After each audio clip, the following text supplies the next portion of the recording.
I'm a little nervous. It's been so fucking long. Hi everybody. I'm literally about to it's been a really long time since I've done this, since I've sat down and since I've made videos on YouTube, you know. Y'all, it's been a while. We got a new background, we got a new setting. It's been like 3 years. A lot has happened in those 3 years. And if you guys want, I could do a life update. But yeah, that's not what this video is about though. But it has been a very long time. Welcome back to my channel. If you guys don't know, my name's Henny. If you guys know me, you guys probably know me from TikTok, potentially, because that is my largest platform. Or some of you guys might know me from Instagram. I feel like the majority of you guys might know me from TikTok. I was active on here like 2-3 years ago. I'm back now. I literally missed y'all. I missed YouTube. Like, y'all don't understand. Finally back here on the channel. Y'all should subscribe, because we will be back on this platform, because I literally missed her so much. I got my pistachio latte here. Isn't she gorgeous? Make sure you guys subscribe and make sure you guys follow my other socials, because that is literally where I am active.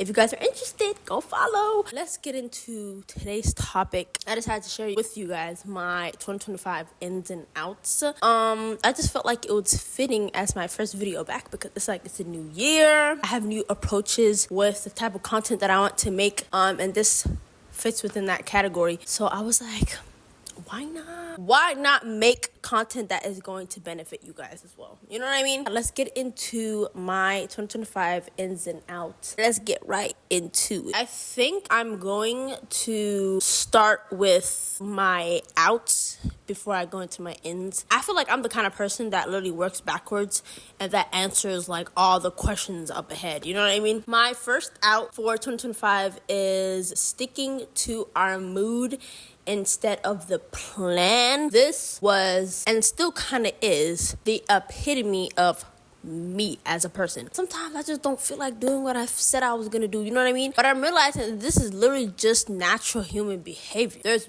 days where we're on 10 and there's days where we're at 0. That just made me realize that nothing is ever going to get done, and you're never going to achieve whatever goal that you want if you're literally just following your mood, because your mood is also unpredictable. So if you're following something that's unpredictable, that literally just makes your future unpredictable as well. You catch what I'm throwing? It has led me nowhere positive. Let's say, for example, I said that I'm gonna go grocery shopping tomorrow, right? And then I wake up tomorrow, let's say the weather's gloomy, and mind you, I'm from Seattle, so the weather is always trash. A lot of people's moods are affected by the weather. Now all of a sudden I don't feel like going out, I don't feel like getting up, I don't feel like doing it. I feel like staying in bed and rotting. And if I do that, that's me sticking to my mood instead of sticking to my plan. I decided to sit and just do what I felt like doing in that moment, instead of sticking to the plan that I made literally a day prior. And I feel like that's just a minute example of what sticking to your mood could look like. If it's happening in small ways like this, it can happen in larger ways as well. Like, let's say your goal was to save up, let's say like $5,000 within the year, or $10,000 within the year, right? But every time you got paid, you felt like doing something with that money, right? That's what you felt like doing. That's what your mood was telling you to do. And then come the end of the year, you don't have that $10,000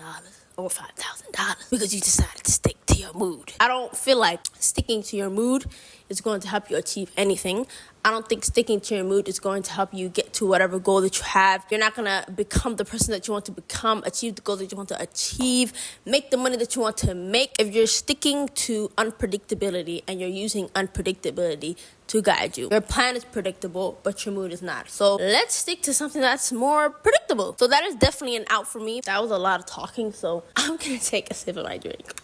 Another out for me is being afraid of vulnerability / being afraid of being perceived. I feel like everybody has this fear, but the whole reason why I feel like this is an out for me is because I've noticed that fear, it just holds me back from being as open as I'd want to be, as open as I know I am. Every time I think about being perceived, or being vulnerable, I'm just afraid of like either being judged or not understood. The whole reason why I'm saying that's an out for me is because I am not a shallow person. I feel like I'm very deep. I love to take deep dives. I love to get down into the nitty gritty. So for me to not be able to do that for myself, it's like, girl, that's kind of contradicting. That's kind of That's kind of hypocritical. And I feel like there's a difference between having a certain level of privacy and just completely being closed off. At the end of the day, it's also something that's completely out of my control. Like, I can't control how somebody is perceiving me. If I'm wearing black and they think I'm wearing blue, like, another thing that I live by is that I feel like the people who actually care to understand something are going to go out of their way to try to understand. And I'm just realizing that it's something that, you know, it is what it is. And then when it comes to the vulnerability part, it's like, I feel like such authentic relationships and conversations, such moments come from when people are being vulnerable with each other. I personally think vulnerability is a beautiful thing. Even though, you know, back in the day, I used to be like, the fuck vulnerability. But I genuinely do feel like as I'm growing that it's literally the most beautiful thing in the world. Being vulnerable is like the strongest, most courageous, most bravest thing to do in this world with how much people lack emotional intelligence.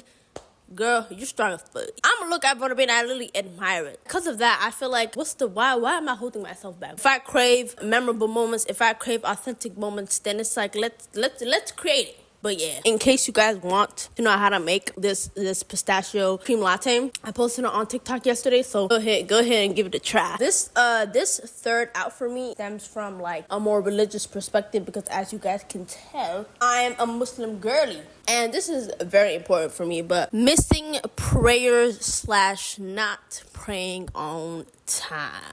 I'm just so done with it. Like, I genuinely believe that praying all of your 5 prayers on time is going to lead to the discipline that we're all aspiring towards. The key is there. Like, the cheat sheet is there, but nobody's following the cheat sheet. And I've noticed that the days where I pray all my prayers on time, wake up for Fajr, are literally the most successful days for me. Like, I be feeling like I'm on cloud 9. Like, I be feeling like, damn, I really did that. I really accomplished all my plans. I did everything that I had to do. Just basically shows me that I'm not benefiting at all from just not praying my prayers on time and not putting that hook into praying, which literally just reminds me right now, I need to go pray after. Isn't that ironic? It's ironic how I just basically convey what I was trying to convey to y'all in the best way possible. If you look at the translations of the adhan, and specifically if you look at Hayya ala salah, Hayya ala falah, it literally translates to come to prayer, come to success. Like I said, y'all, the cheat sheet is there. We're just choosing not to follow it. And that's exactly why it's an out. Trust, I'm about to be praying on my prayers on time. And Ramadan is literally next month. So it's like, y'all, that's coming perfect timing, bro. Perfect timing. Now let's move on. My last out, comfortability and just sticking to comfortability and just choosing to stay in your most comfortable environment. The whole reason why this isn't out for me is because you don't ever learn anything new about yourself or meet new people or gain new perspectives by literally just being in your own bubble. Like, if you're in this little tiny circle with your own beliefs, perspectives, opinions, and you decide to stay in that, it's like you're never going to evolve. And if there's one thing I hate, it's being stagnant. Like, I always gotta be doing something. I always gotta be learning something. Like, and even though I feel like I've changed a lot and I've kind of grown a lot in terms of comfortability and just staying comfortable and stuff, there's still a lot for me to learn. And there's still certain things that I'm just like, about. The main reason why for me it's an out is because it's not taking me nowhere. It's just keeping me somewhere. And being comfortable is not going to do that for you. Like, it's literally just going to hold you back. Like, if you sit and think about your comfortable environment, what is your comfortable environment done for you? And compare that to what you want for yourself. You being uncomfortable with something and you feeling a bit of fear trying to do something is literally the key indicator that you're doing something with this, and you're potentially, you will get to where you want to be. And now that we're done with our outs, let's move on to our ins. I've noticed that literally all my ins kind of have to do with my outs, so you know. Oh, I also forgot to mention, I'm currently reading this book called 101 Essays to Change the Way You Think, and I literally remember when I first started reading this book, in one of the first chapters, they mentioned how like fear is an indicator that you're doing something good or that you're on the right track. Also made me think about that and tie it into comfortability, and I was like, wait, they kind of did something with that. One of my first ends for 2025 is self-discipline. We're gonna tie this into the prayer. I feel like one of the main reasons why I could potentially be lacking the discipline that I want for myself is because I be high-key struggling to get my prayers in every day on time. You know what I mean? I'm a pray.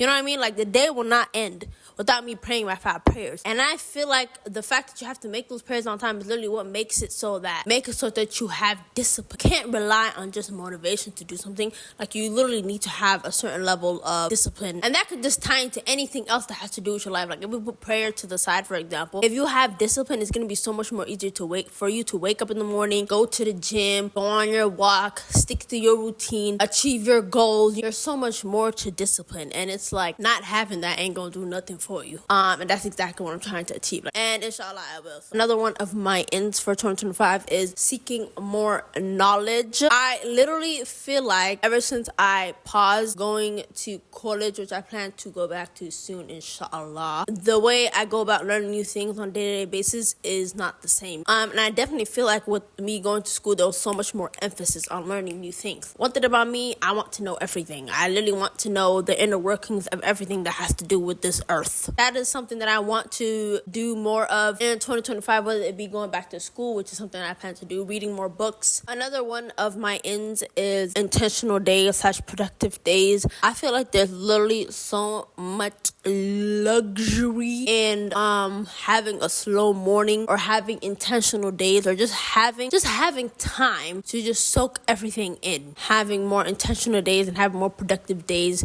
is going to ultimately have me feeling more fulfilled. You know what I mean? Because I feel like the days where I just wake up and, like I mentioned in my outs, just moving based off of my mood, those are the days that I literally just feel so like empty and like I need to have more intentional / productive days, like intentional moments where everything that I'm doing is serving for a greater purpose. Yeah, I feel like without setting the intention, your days could potentially just look empty and pointless. So I feel like it's very important to have some type of intention within your day. But yeah, that is one of my ends. Also, another one of my ends, and this kind of ties into having more intentional days, is journaling more, reading more, and just reflecting more. Specifically tying into the reading part, I used to read so often back in like 2020, 2022, 2021, basically during COVID. And now with how busy life has gone, I feel like I'm not reading that much anymore. And I'm like, damn.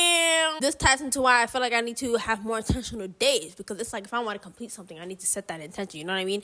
I need to get into that because I literally love reading. And it's like I'm just not reading at the pace that I used to back. Why am I doing that when I have so many books that I want to read? I literally have a growing list of books that I want to pick up.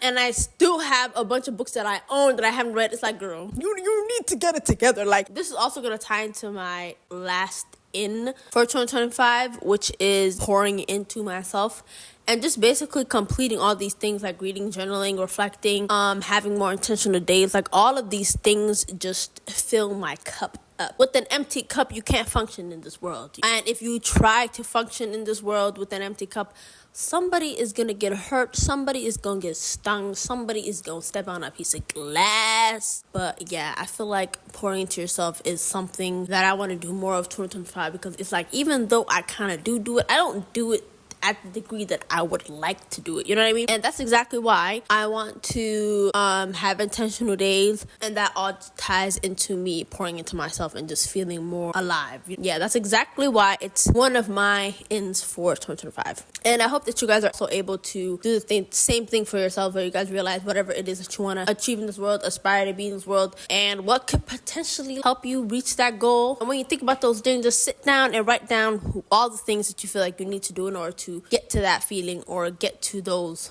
goals. That is pretty much all of my 2025 ins and outs. I hope you guys enjoyed this video.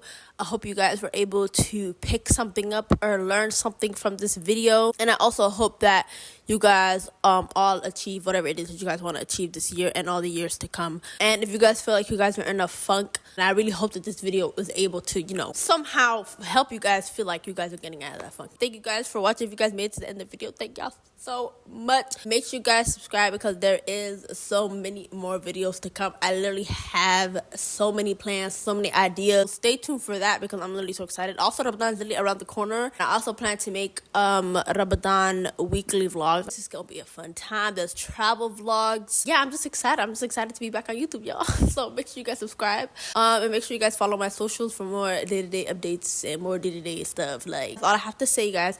Thank you guys so much for watching. Literally love love you guys. Make sure you guys subscribe. And inshallah, I'm going to see you guys in my next video. Bye!